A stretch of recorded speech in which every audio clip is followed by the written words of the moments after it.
Meet Lily, Siyabonga, Eden, and Ben. All of them enjoy playing outside beneath the warmth of the sun.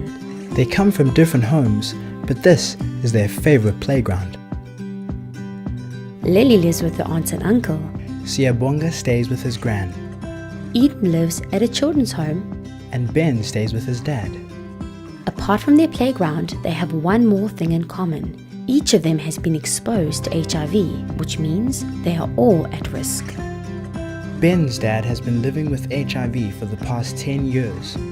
Shortly after he was diagnosed, he took Ben to the clinic to get tested. However, he was too afraid to get Ben's results. Ben was relieved when his dad didn't take him back to the clinic. He doesn't like needles, and there were no toys for him to play with when he was waiting to see the nurse. Ben's dad thought his son would be okay, but he's recently noticed Ben no longer has the energy to play soccer with his friends. Eden moved into a children's home after her mum passed away, where she receives good care, school uniforms and stationery, but HIV testing is not routinely offered as a part of her care package. No one has thought she might need to be on treatment. Eden misses her mom terribly and often wonders what kind of sickness took her mom away from her. Lily looks so much happier living with her aunts and uncles since being removed from her abusive family. Lily sometimes has nightmares about the bad man who hurt her, but she doesn't ever share her fears. Her aunt has seen how isolated Lily is, but she doesn't know how to reach out, nor is she aware of the steps she could be taking to check whether her niece could be infected. Siyabonga's gran doesn't understand this new disease that has claimed so many of her children. She is proud of her grandson, who like his late parents is a diligent student. Siyabonga was given medicine to take every day, but no one will tell him what the pills are for. Now that he is a little older, Siyabonga is angry that no one will tell him the truth. Because of this, he has planned to stop taking the medication someday. Nurse Thelma is afraid to test any children for HIV because she went through a traumatic experience when her status was disclosed. She has never been trained to counsel children, and whenever she sees their frightened faces or gets asked difficult questions she's expected to know the answers to, she feels helpless and overwhelmed. In 2002, 57% of sexual assault cases reported were by girls aged 12 to 17. 6.3% of children aged 2 to 18 who have lost their mother to HIV are HIV positive. 12.7% of children aged 2 to 18 who have lost both parents to HIV are HIV positive. Children who are not disclosed to are 3 times more likely not to adhere to treatment than children who know their status. Single-parent orphans have a 1 in 3 chance of being infected with HIV. Double orphans are most at risk when it comes to HIV infection.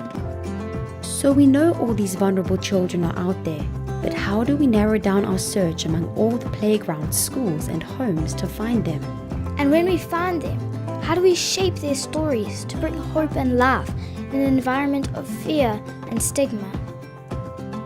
The International Convention of Children's Rights states that each of these children has fundamental human right to access care and treatment. Where do we begin?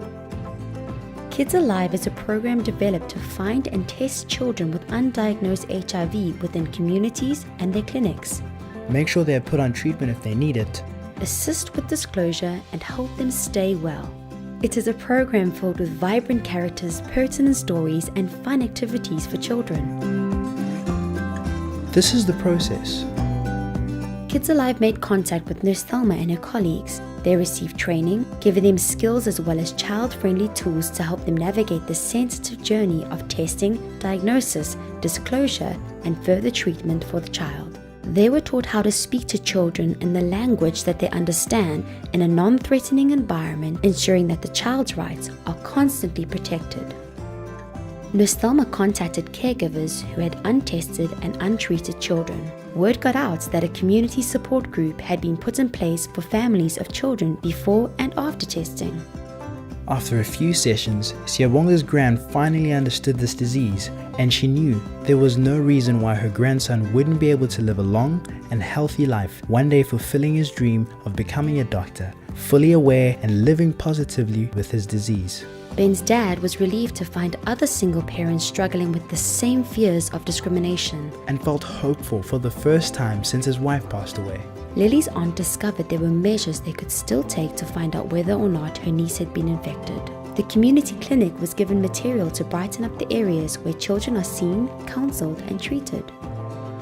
To prepare the children, the trained healthcare workers took KidzAlive activities into the community so that the children would already be familiar with the fun characters. When Ben went back to the clinic, he was frightened until he recognized the KidzAlive poster that he'd already seen at the after-school program with his friends. Lily and Siyabonga were also there, and they got to play, color in, and learn about the adventures of a friendly frog and his animal friends.